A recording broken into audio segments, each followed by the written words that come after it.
Don't seek Jesus for physical needs alone. So, wag lang, lagi lang tayo magpe-pray dahil humihingi lang tayo. Wag. Dapat laging alam natin na may bibigay tayong kay God, i-offer natin muna kay God. Tapos, panigurado, si God naman, hindi siya madamot.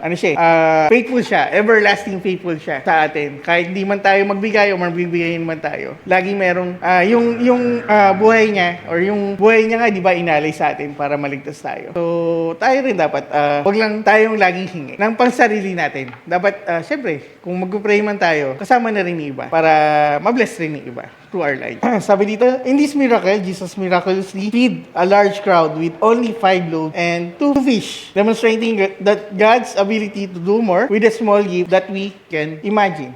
Imagine niyo, no? 5 tinapay, 2 isda. Paano kaya makakain ng 5,000? Sabi nga doon, 5,000 kalalakihan lang.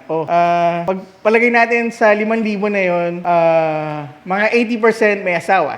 Mga 70% may, kasi nga ang Israelite, sabi nga ni Pastor Bob, hindi lang isa, 12 ang anak. So, imagine niyo, yung 70%, meron yung 12 anak ko. So, more than 5,000 sila. Siguro mga 10,000 or 15,000 sila.